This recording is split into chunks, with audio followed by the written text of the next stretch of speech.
12 times, paralyzed, always reminded. It doesn't get easier, I got stronger. I'm a walking contradiction with endless possibilities. Emotionally, I'm unstable. Physically, I'm weak. Mentally, I am strong. I am a wounded healer. It doesn't get easier, I got stronger. I'm love. I smell like home. I sound like my mama's prayers. I look like I'm sure. I see beauty in the struggle, grateful. It never got easier, I just got stronger. I'm choosing to be strong. Be a voice for those who have been silenced. Speak on the unspoken like a phoenix still I rise. It won't be easy, but you will be stronger. I'm here. You are here. We are here. Hello, everyone. Today is our test show. Welcome to Pain to Power Leading with Love. Good evening to all who are here with us today. My name is Maria, also known as Brown Girl Interrupting, and the video you just saw is the beautiful individual that I have the honor of interviewing today, Shehariah Johnson, and you're going to hear more about her story in just a few moments. But before we move into that, I want to say thank you to all of you for showing up, for coming and supporting to our Ranters Network. This show is brought to you in association with the Ranters Network and Better Minds Interrupting. And I see already Steph Got Jokes. Salute, Steph Got Jokes. Welcome. It's so nice to have you here in our chat. And May is Mental Health Awareness Month. And I happen to be in a conversation today with a good friend of mine whom is thank you, Steph. You've been waiting for this episode and we are excited, and so am I. And welcome, Mr. Jones. Good evening. So May is Mental Health Awareness Month, and one of the things I was thinking about is that I was talking to a friend of mine, and I think oftentimes when we talk about mental health, we struggle and have a difficult time talking about it with men in particular. So I wanted to share a couple of things that I've recently learned about mental health awareness, and just thinking about that there's a lot of stigma in finding help and actually addressing mental health for men, and there's obviously there's damage in that when we don't address the needs that we have. And I know we have a lot of men here in our audience and in our chat, so here are some things just to think about. So in the US, 6 million men actually suffer from depression, and of the suicides in this country, 79% of them are men, who are 4 times more likely than women to commit suicide. So I just like, these are some real facts.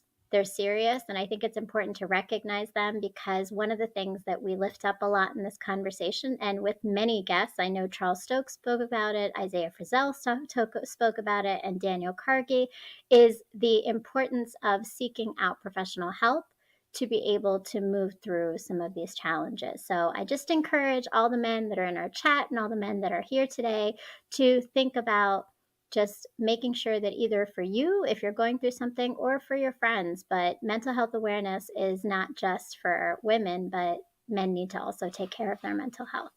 So with that, I am honored today to be able to share the true story for me of what it is to turn pain into power and lead with love. I have the amazing Shehariah Johnson, who is the CEO of a nonprofit called Silence Kills. She is the poet, a writer, a public speaker, and this is beautiful, speaks to herself as the wounded healer, to speak on the unspoken through art. So welcome, Shehariah. Hello, good evening, everyone. Thank you for having me. Thank you I've, for being here. I've been looking forward to this for a long time, getting back into Oh, it. well, I am truly, truly honored to have you here, and that you took the time to talk to me. And we are part of this Ranters family and Ranters Network, and I know we've got a lot of our Ranters fam in the chat and watching, as well as many of your fans in the chat and watching as well. So today we're gonna kind of just get into it, and I want to first ask you, because we saw your show just now. I'm sorry, your commercial for Silence Kills.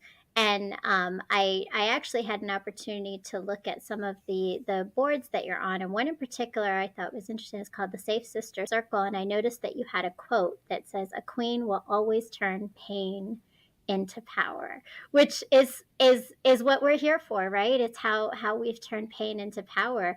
And I want to know, for you, just in general, when you think about that idea of turning pain into power, what does it mean? For me, pain is not being free, being held down, being stifled, not reaching your full potential based on whatever circumstances or challenges that's affecting you. To me, that's what pain is, not being able to overcome being stuck in a position, not being able to move forward. And when it comes to moving on to power, that means like reclaiming who you are, reclaiming your identity, reclaiming yourself and becoming the best that you can be. That's like moving into your potential, reaching your full potential. So it's like taking everything that you went through, taking all of that pain and using it to make you even better, using it to help you impact more people, especially, your loved ones, family, friends, and also those people that's looking up to you. So it's power in being able to use what you went through, share it, to teach people about resiliency, how to get through things, and everything else. I love that. Thank you. So pain is really it's got you stuck, right? And the ability to find that power is not just power for you, it sounds like, but power for community, power for Exactly. others, power to lead others. And that is what you're doing. And we're going to learn so much about it. All of you who do not know Shehariah, she is an amazing woman who's done some really transformational things for herself and for others. So I can't wait to hear more about it. But I want to start with just your own story of, you speak obviously very personally from the idea of where pain could have held you down, like you said, right? But it didn't. So what is your personal story and your journey of finding power in pain in your own life? Okay. So I know a lot of people know I'm a domestic violence survivor turned activist. I was in a domestic violence relationship in a couple years before 2015.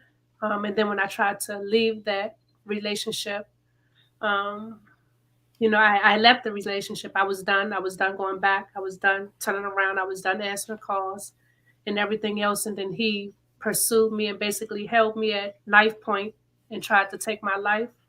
It's a backstory that people can look into, but he, after holding me at knife point, he stabbed me at least 15 times, from his own anger and everything that he was feeling because I decided to leave. And it left me paralyzed. Like I had an incomplete spinal cord injury as a result of being stabbed that many times. So I was stabbed like in the back of my head, my chest, my neck, my spine, and also have defense wounds on my wrist. Um, and so I went through a long journey of recovering. I was on bed rest in the hospital for a few months. After that, trying to learn how to do everything again, trying to become more physical, more mobile. Um, so like I had to learn how to walk again, write again. I had to learn how to feed myself again, tie my shoes. Like all of these things, I had lost all functions in my right side, so I couldn't do a lot of the stuff that came, first nature, like a lot of the normal things, like sitting up or sitting down or using a Mhm. bathroom or using a tub. Like I lost the ability to do all of those things. So I had to do an immense amount of journey recovery, physical therapy. Yeah, these are pictures of me being at National Rehab Hospital, learning how to do all of those things all over again. Um, Yeah, and That it's still like still a lot of consequences from that. So even though the hardest, not even the hardest part, because healing is a journey, it's not linear, it's ups and downs. But that immediate, just fighting for my life, that was a big part, and I'm past that part. And now I'm moving on, trying to turn my pain into power and just make it even more powerful each year that go by. mm, that's a beautiful thing to continue on this journey and make it more powerful, right?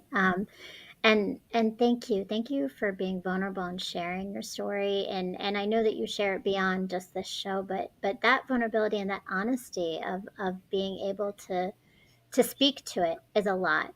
You've experienced a great deal, and I think the added element for you is you didn't. I mean, pain often we talk about pain and emotional and mental, but the physical things that you've moved through, that you've accomplished, are tremendous. And I want to salute you. I want to to honor that because that's huge. Um, and so this journey of moving to power, right? It took that mental um, ability. It took your drive, and I want to know, like, for you, in those moments of moving from that pain in all those different ways, the physical, the emotional, the mental, what drove you? What kept you motivated and moving forward? I think a quote that replays, or yeah, in my head, actually a scripture, I believe, that God wouldn't bring me this far to leave me. Like I feel Mm, like my life was spared for a reason. Me being alive after, fighting for my life, that tell me that I have a purpose. Like a lot of people die from way less. And like I said, I have at least 15 stab wounds, and they were all crucial places that could have hit like major arteries, my heart, my brain. Like he was aiming for all lethal spots. And to like survive that, lose all of these functions, and then regain to some sense of normalcy, even though I would never be completely normal.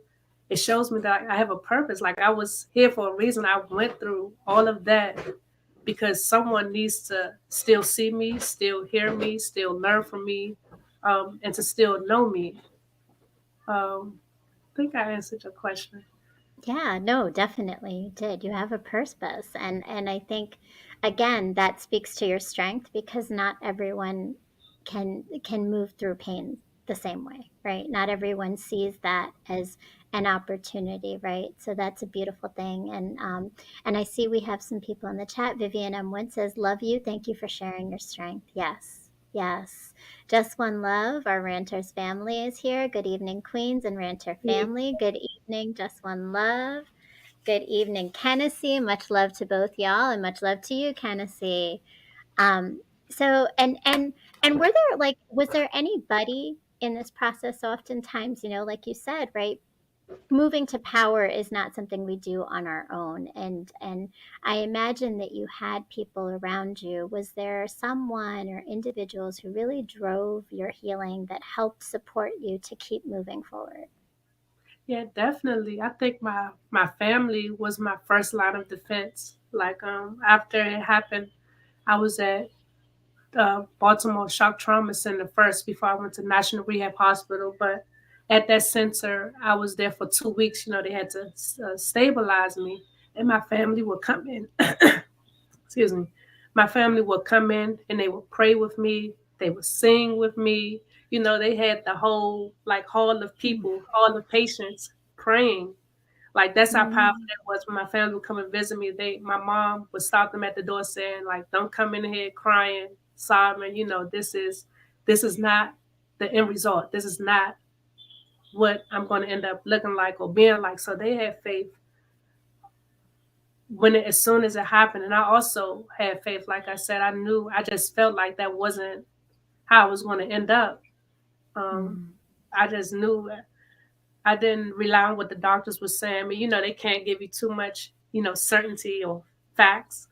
But they were saying, your daughter may not ever walk again. She may not ever be able to do this again. Like I was incontinent and things like that. And they were just saying all of these things. I'm just like, this is only temporary. I just felt it. I believed it. And I acted like it was only temporary.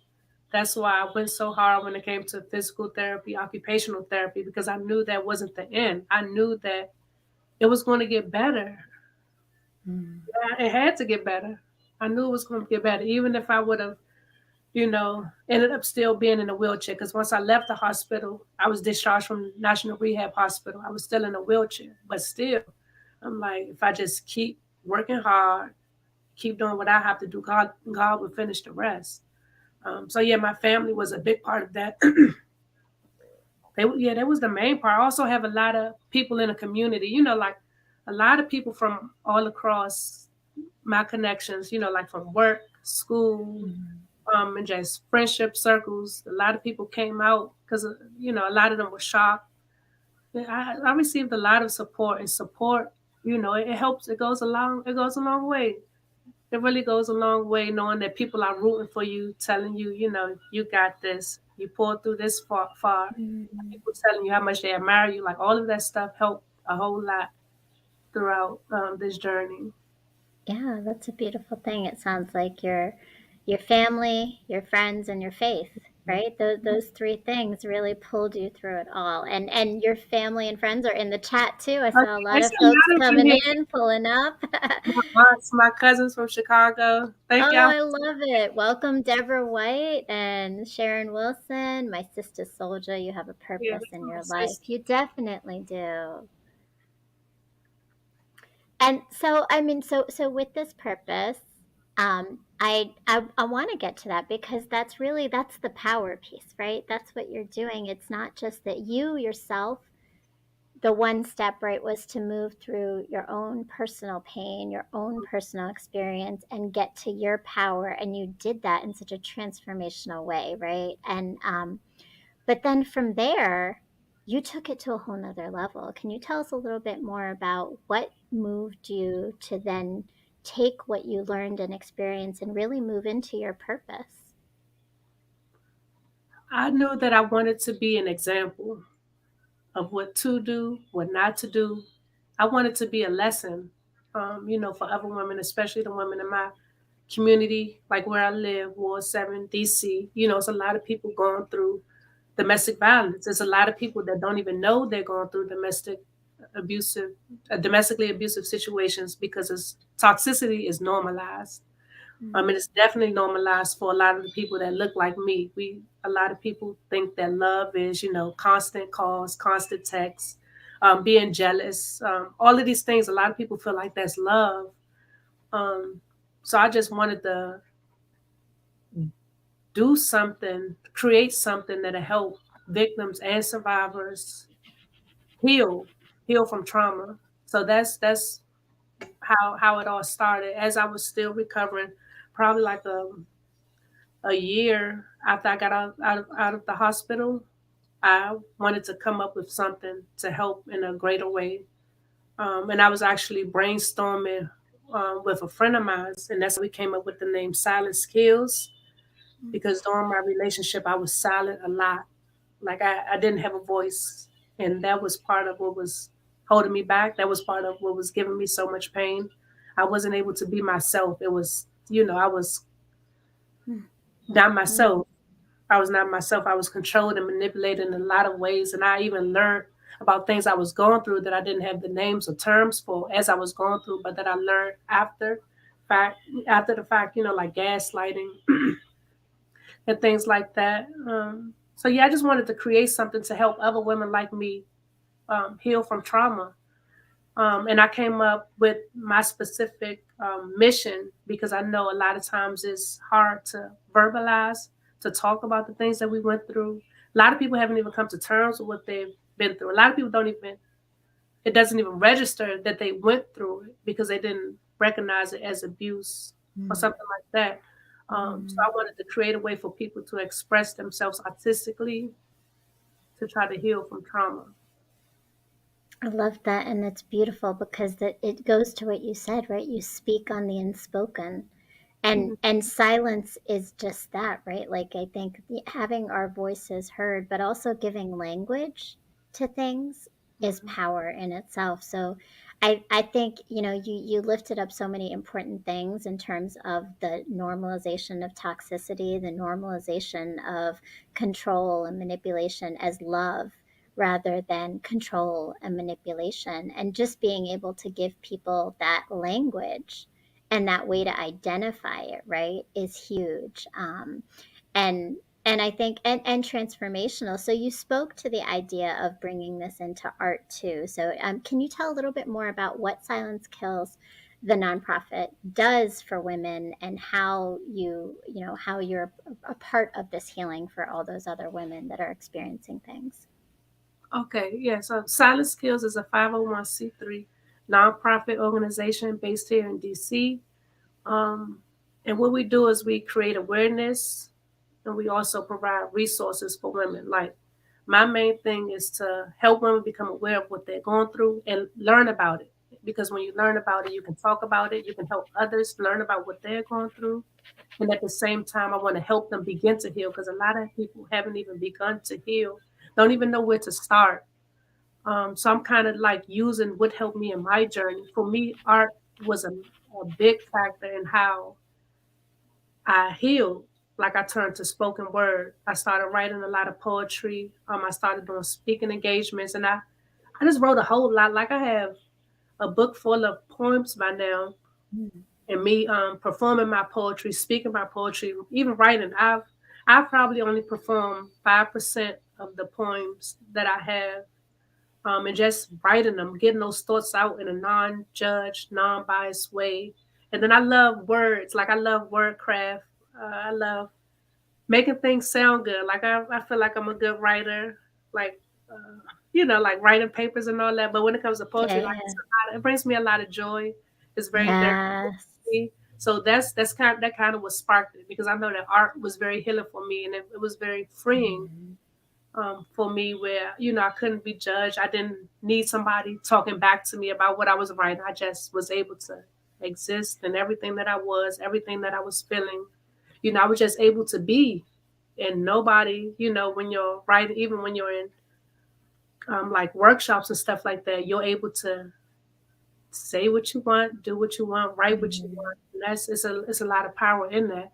So I wanted to take that idea and let people do that for themselves in regards to their own journey. So take whatever art that you're comfortable with. For me, that was spoken word. So I definitely incorporate a lot of spoken word into my events, like discussions, spoken word, and things like that, because I know that's a big thing for me. And I know it is for a lot of other people as well. But just taking art, any forms of art, for me, that could be photography, dance. And I feel like art is anything that you make it uniquely yours. It doesn't necessarily have Yes. to be like painting, or sketching. I feel like your art is anything that you can put your own unique twist to it. Mhm. So yeah, so just taking all aspects of art and giving people opportunities to express themselves using art about their journeys, because that's a way to help heal from it, getting it out, using your voice. I mean, speaking on the unspoken, giving people a chance to Mhm. speak on the unspoken without necessarily using words. You can use words if you choose to, but you don't necessarily have to use words to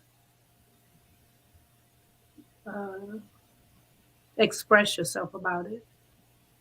I love that. And the beauty of that, right, is that it really is the therapy of art and creativity to be able to channel the experiences that you had, and then helping so many women to do that through the abuse that they've experienced.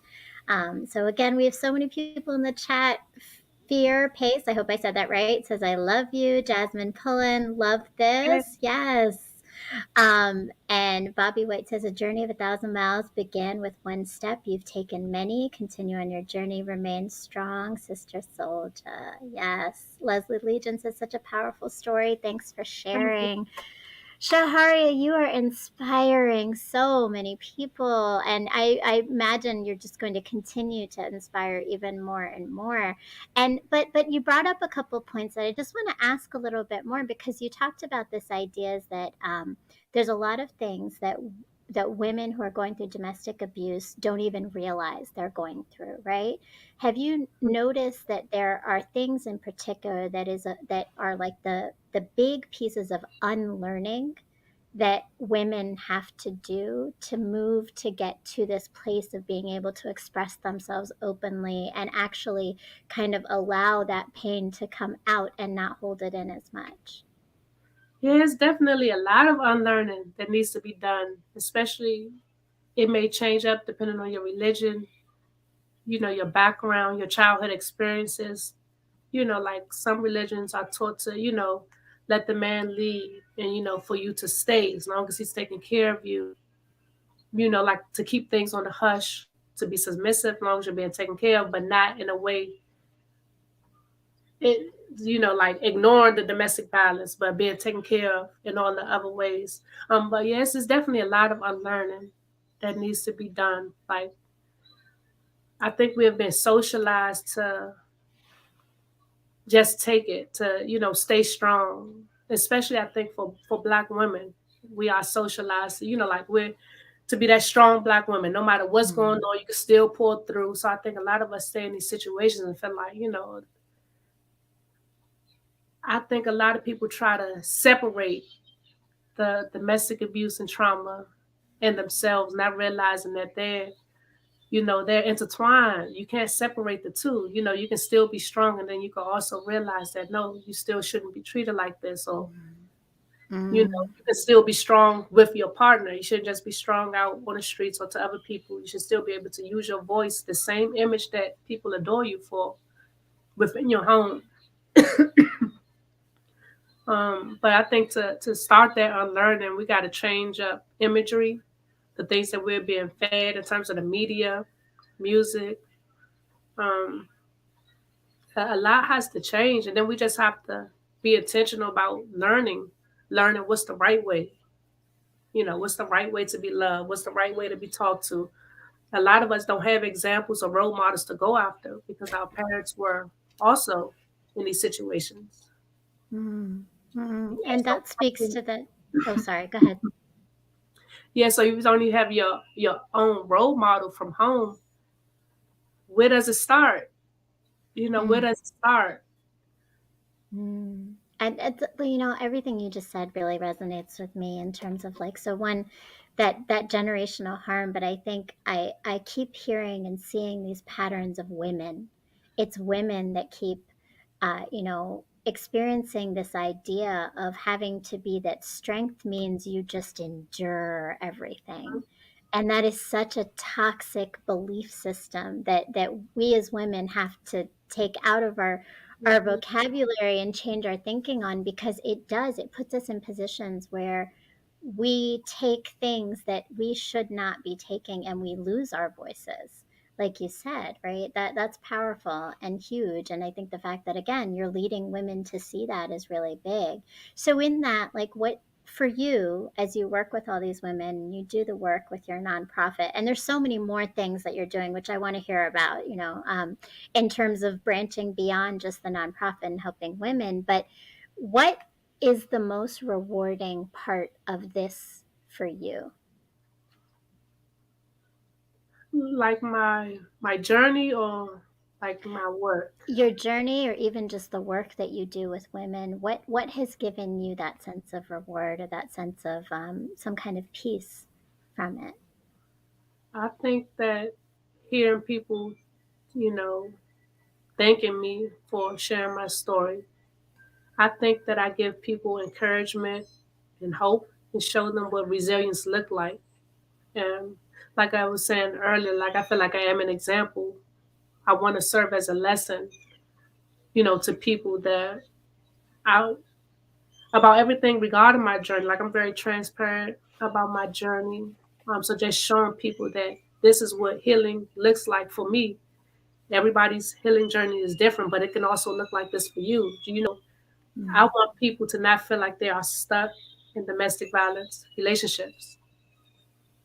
I don't want them to feel like they're stuck, or even after they leave the relationship, that they cannot get better, that they cannot heal, that they cannot regain some sense of normalcy, reclaim their identity, their voice. I want to show people that you can reclaim your voice. You can reclaim your identity. You can become stronger. It's like one of two ways that you can go after enduring trauma. It's trauma is hard. Like you have abnormal things happening to normal people. Like we aren't supposed to endure these extreme things Mhm. that's happening. So everything is very understandable, no matter how people overcome it or stay stagnant. Mhm. Like that's why I'm very careful of not judging people.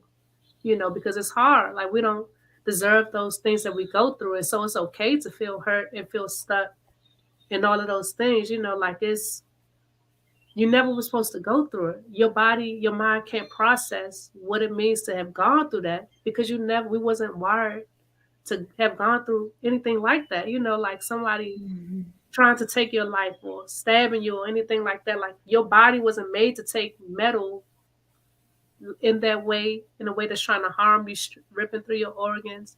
Like, it's very explicit, but for me, that's what it was. It was very explicit. It was very traumatizing. Um, so just being gentle, empathetic with people throughout this journey, I feel like that helps people in itself. Just I think it for me, a lot of things are rewarding about this journey and about this work. I've helped a lot of people. I've given a lot of people a voice. A lot of people have opened up to me about their stories and they never have told them before. And to me, that's rewarding in itself. Like you're finally choosing to open up about something that happened to you when you was a kid and you felt comfortable enough to share that with me. That's very rewarding just in itself. So that's helping people to. I want to get people to a place of feeling okay, okay to live again, okay to love again, okay to have children again. So to me, a lot of things, everything is rewarding about it. And just me looking at myself, that's a reward in itself. Like knowing where I came from, having to learn how to walk again, and now I'm up and I'm working. I have a son, knowing all of these things. I'm involved with so many things. So that's rewarding in itself for me, knowing that I'm still defying the odds, even though my life was almost taken. I'm still here. I'm still doing, I'm still grinding. I'm still all of these things despite like I still have chronic pain from that and I still have mental things going on. And like my pain is something that doesn't go away. So that's a constant reminder, my scars and my pain.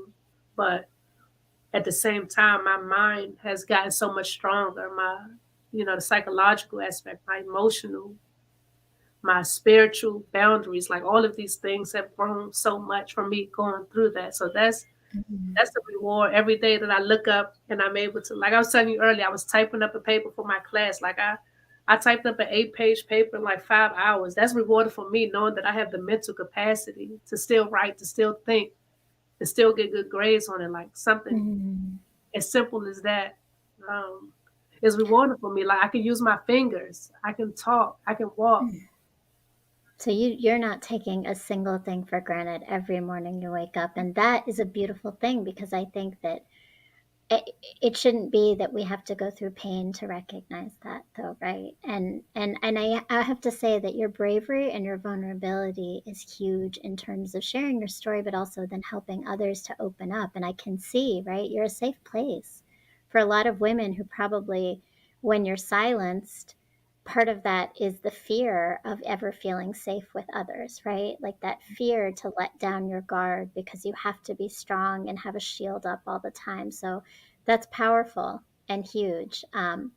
And actually, I saw some other chats and questions in here. I see Tiffany Tolliver says, "I love you. Keep being strong and a positive role model. You truly are inspiring so many people." Mike Rumpf says, "Salute Logic. It's good to see you back, Shehariah. Your story is the beacon of light to possibly guide others in similar circumstances out." Yes, and definitely. Deborah White says, "Keep the power, Shehariah. Aunt Ruby loves you." I love it. That's Aunt Ruby and all the family that's here. It's wonderful. Pamela Laysat says, "Shahara, you are as bold as a lion, solid as a rock, and your circumstances will not define you. Auntie, I love you, my Shiro." Oh, that's wonderful. And Step Got Joke says, "Do you still deal with the pain? Do you ever truly heal 100% mentally?" And actually, I wanted to ask that because I'm going to add an element to that because I'd like to know. It sounds like those are, pain is still comes, right? Healing is a journey, like you said, but what also helps you when you come to those moments of pain? How do you move through them? What's your way of finding your power in the moments that you have them currently? Okay. Well, yeah, I always still deal with the pain. Once that happened to me, I got very bad PTSD, depression, and anxiety. Like it was bad. It was bad, bad. I was taking a lot of medications for it.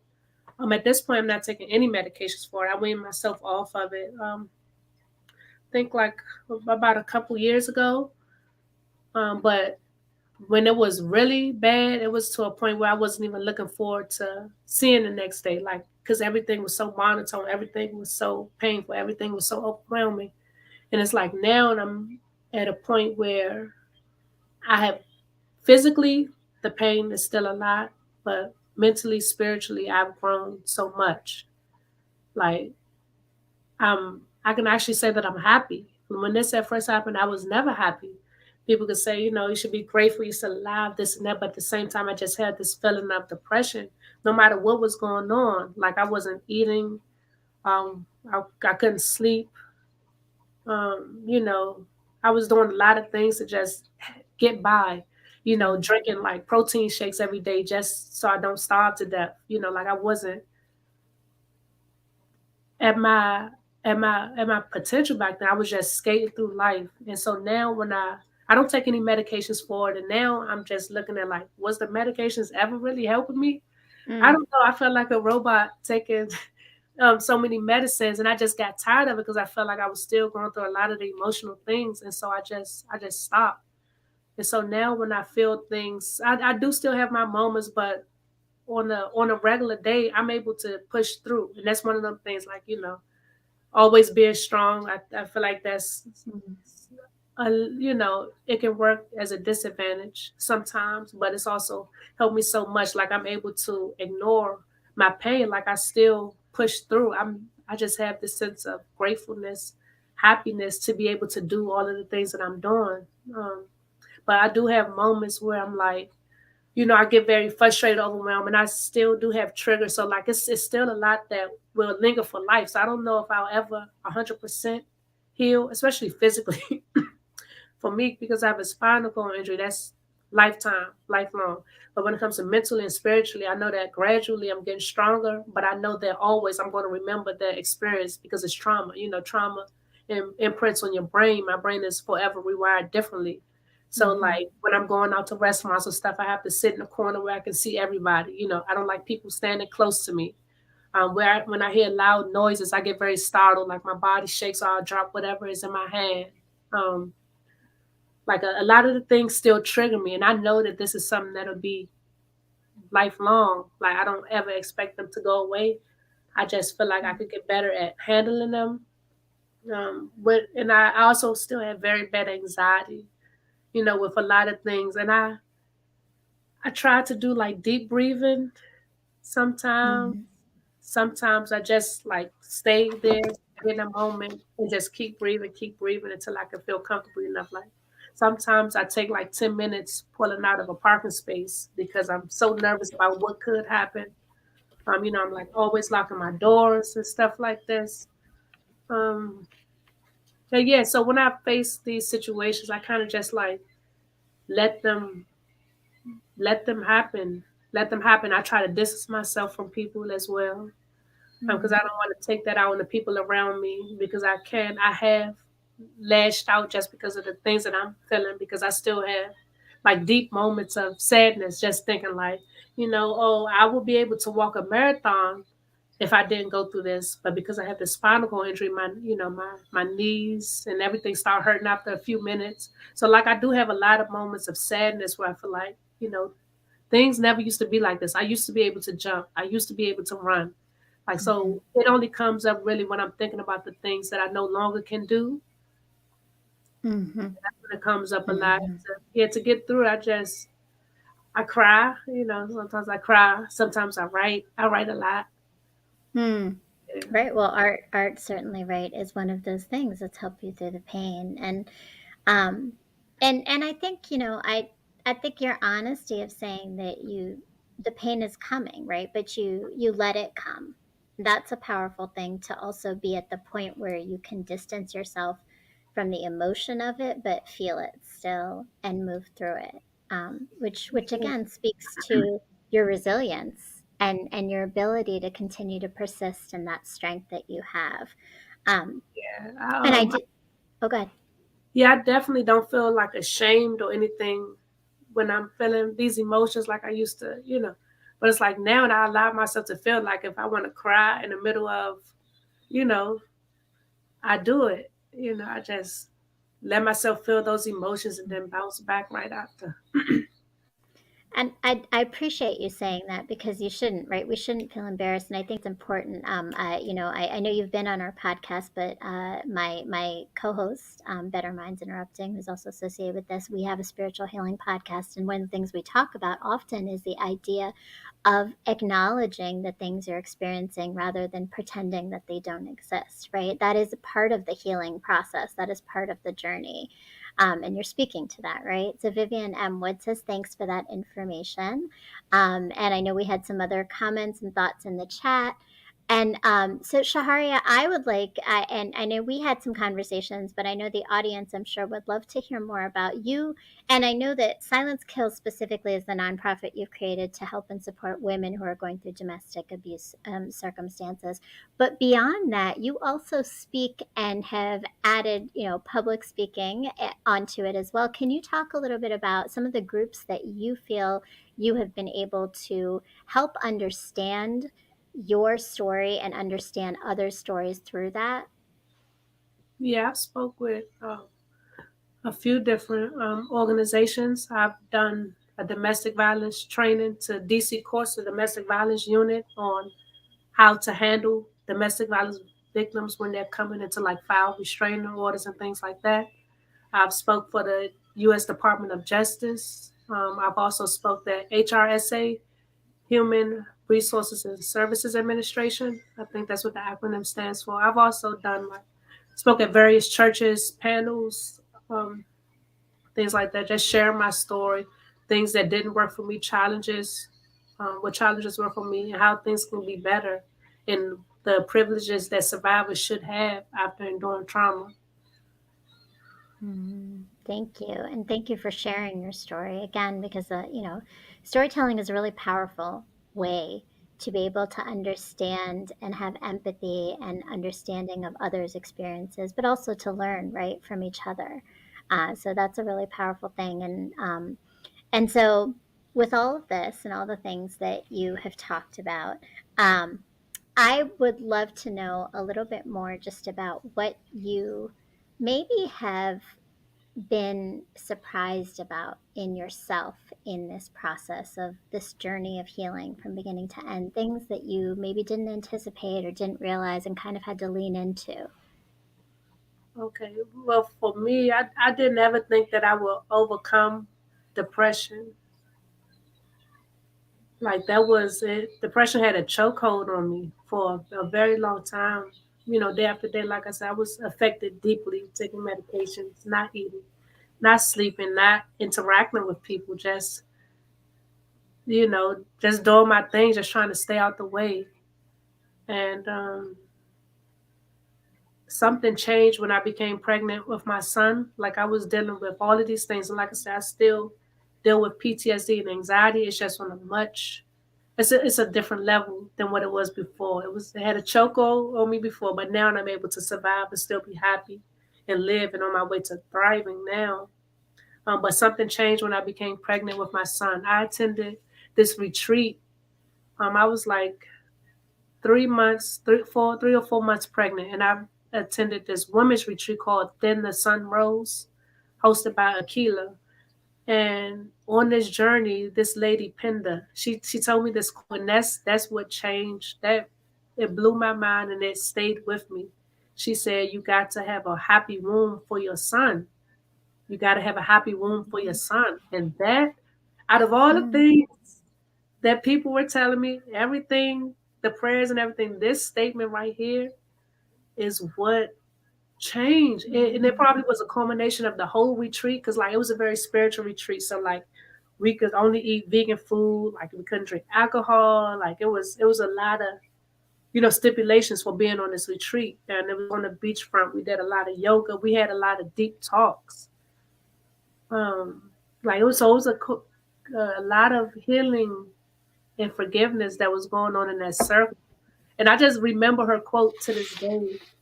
And I was like, mm, yeah, I gotta have a happy womb. And I have a psychology background. My major is in psychology. It's like everything that I'm feeling, my son will also feel.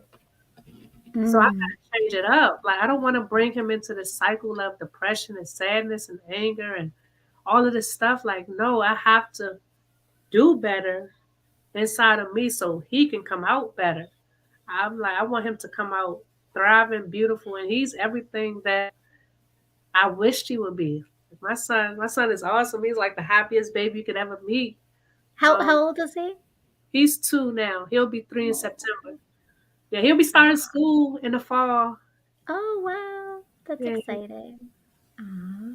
That's a beautiful story though, right? Like it's so interesting, I think, like how something someone says can just stick with you and drive you through things. Sometimes I think for me the statement was uh, no, nothing, you're anything that you're given, you're able to handle, right? So Mm. like that is definitely, something that's important to me and that has stuck with me. But that's a powerful thing to have a happy womb. And you did, and you have a beautiful son. What's his name? Kari Jelani. Kari Jelani, I love it. I love it. And happy early birthday to Kari Jelani. He's a September baby. I have 2 September babies, so they're wonderful. They're Virgos, right? They're Virgo spirits. I so and thank you again so much, Shehariah, for being here. We're going to continue a little bit more. Before we do, we have a commercial because you have spoken about writing for you and your journey. I also have been on a different kind of journey, but a journey of healing for me and my experiences. And I have been writing a blog, and I recently, actually, just this weekend, revamped my blog, my website, which I don't know, Jaharia, if you do much website development for any of our websites, but that is something. It is. It is. Yeah, it is. It's a real thing, right? Like it's a lot of work, all this work, all of this. And for those of you who don't know, she talked about doing a paper, but Sharia is a student. She's a mom. She's also a teacher, and she is doing all of this with her nonprofit and public speaking. She is a powerhouse woman doing a lot. But please check out this commercial to learn a little bit more about my story and my writing, and then we'll be right back to learn a little bit more about Shehariah. Hi, my name is Maria, but you are soon going to know me as Brown Girl Interrupting. And what I mean by that is that very soon, hopefully, you're going to be following my blog. I am a writer, and I started writing because I was married, I had children, and then my life changed when I separated, and I did a lot of learning and reflecting and growing in that process of change, because change always leads us to that. And I've decided to share that with the rest of the world, because sometimes hearing that someone else is going through the same thing as you, or understanding and putting words to the feelings and experiences we're having, helps us to heal from them, or grow from them, or learn from them. And so that's what my blog is. It's writing about life, healing, relationships, parenting, dating, marriage, pain, love, mistakes, growth, and coming out whole still in all of it as a human, flawed, but always open to new things. So that's my life, that's my journey, and it's written in this blog. But my hope is that you are going to go to www.browngirlinterrupting.com and join and subscribe to the blog and read all about my story to help you maybe gain some perspective on yours. So yes, please go, if you haven't done so yet, subscribe to this channel, Brown Girl Interrupting. Make sure you hit the link and go to www.browngirlinterrupting. You can hopefully easily now navigate the website better than it was before, because I put some time into it. And you will read my stories of healing, parenting, relationships, and all of the above. So Shehariah, hopefully you'll have an opportunity to go and read some of my writing, and I have definitely enjoyed reading some of yours and will continue to. Nathan McCoy says, CEO Shehariah doing big things. Much love as always. Yes. And Bobby White, the will of God will never take you where his grace cannot sustain you.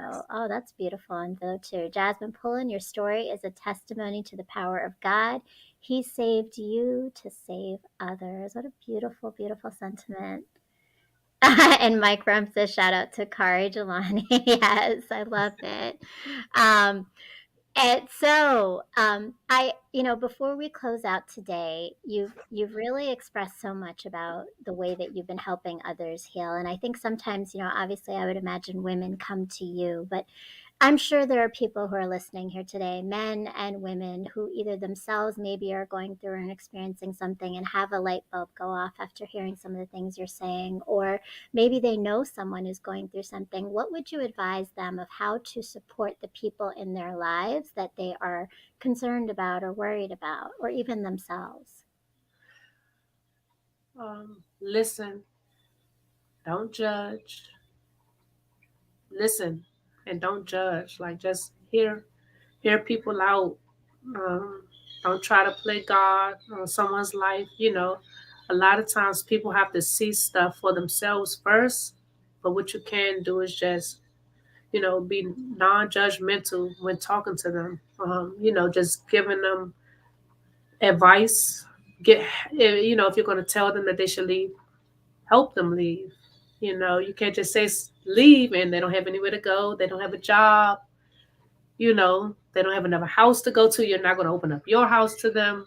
Like, if you really want people to leave, help them find resources, connect them with resources. Um, Also, help them yourself.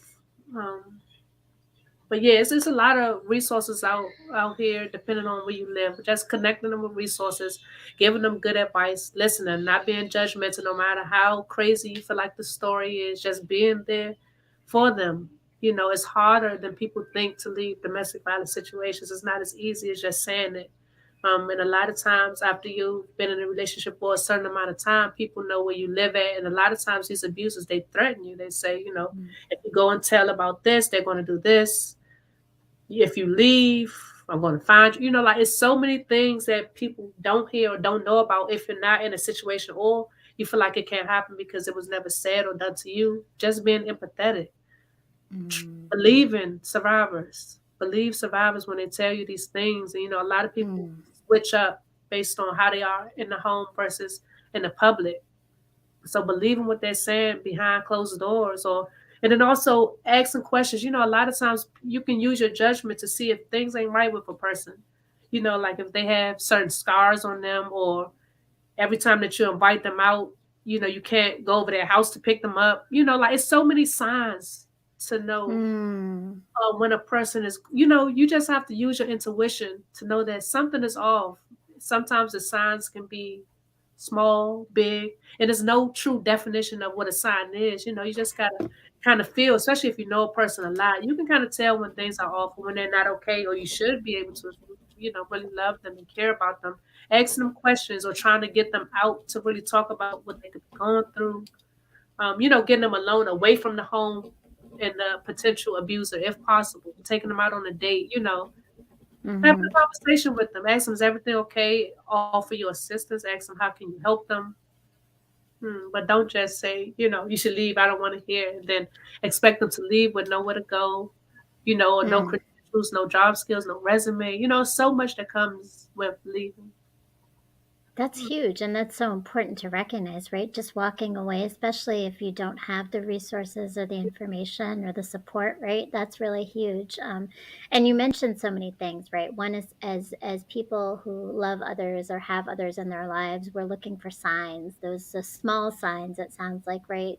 But those red flags that kind of let you know something is not right. And then the listening and the no judgment, that's a big piece. I think a lot of times, again, going back to what you keep saying, is that it's not easy to leave. It's not easy. And oftentimes it's much easier for people to be on the outside of something and see it than to be in the inside and experience it and what that looks like. So that's huge. And I know I saw Ja also wrote down facts about the idea of resources, right? So speaking of that, do you have or can you tell us the website or a place where resources are available so that if anybody needs to look at that, they have an opportunity to do that. Oh, it looks like here we go. Silence Kills. There's resources on your website. Thank you.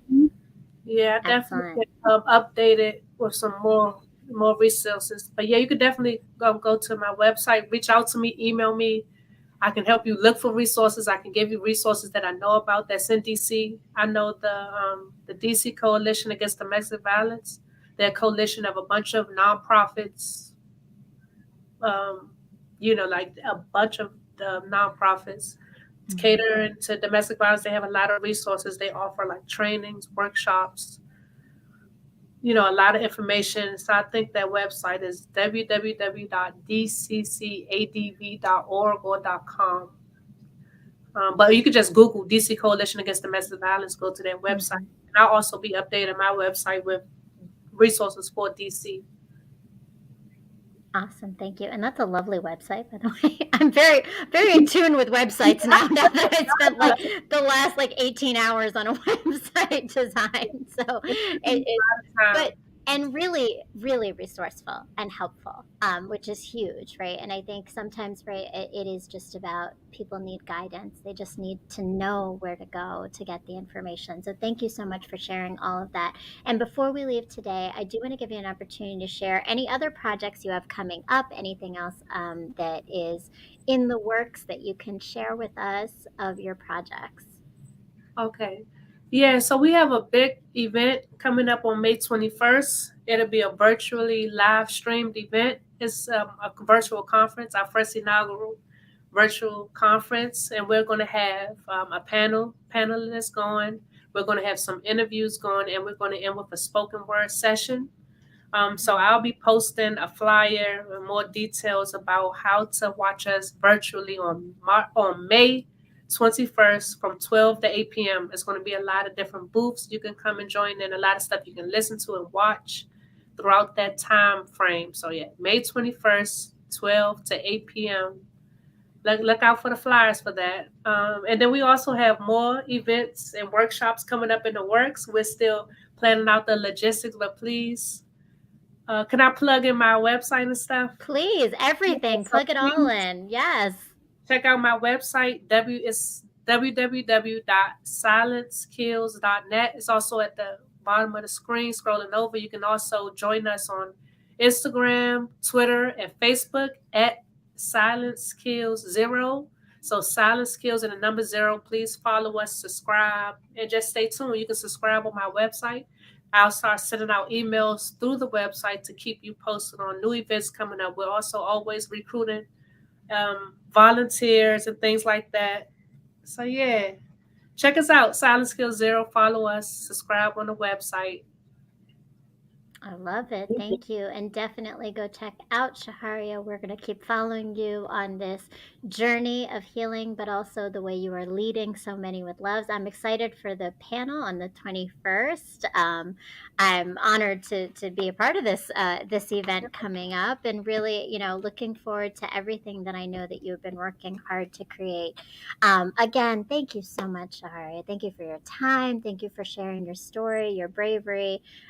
So much of it was amazing, and I really do appreciate it. And looking forward to continue with learning more about your journey. So Steph Got Jokes, the Salute Queens, thank you so much. I know we had a lot more friends in the chat. I just want to make sure we get to honor anybody else who was in there asking questions, sharing thoughts. And B Blueberry Queen says, "True indeed, need for your brothers and sisters as you need for yourself." Yes, yes, yes, right. Taking care, and so much came up, right? We talked about the community of healing. We talked about the necessity of having an outlet and the connection between creativity and healing. And I definitely believe in that as well. Speaking of which, so thank you so much to my audience for being here, all of our Ranters Union family and Sharia's family who showed up really, as well as our audience who are watching us later in the week. We are so glad you are here. We appreciate your support. Please make sure that you follow Shehariah. You go to her Instagram, her Facebook, and her website. Go to blonde-girl-interrupting.com and subscribe. Make sure you put your email in when you go there so that you get all the updated posts. I have also been working on some poetry. You'll see it all in there, as well as join me next Sunday for another episode of Pain to Power Leading with Love. Next Sunday, I will have the author Rodney Cloud Hill, who is a local Maryland, DC, Virginia author who has written about the shift in the history of our country, and it is called Blackwash. So he takes a whole nother take on what it is to experience history from a different lens. So please come and join us at 9 o'clock next Sunday, May 8th. It's Mother's Day as well. So happy Mother's Day to everyone early. And happy Teacher Appreciation Week, Shehariah. Yeah, thank you. Yes, definitely. And so thank you again. And we will see you all next week. Make sure you follow, subscribe, click like, and comment. And we Yeah, appreciate you staying with us on this journey and continuing to heal with community, with conversations, and recognizing the need and importance of mental health support. Salute. thank you.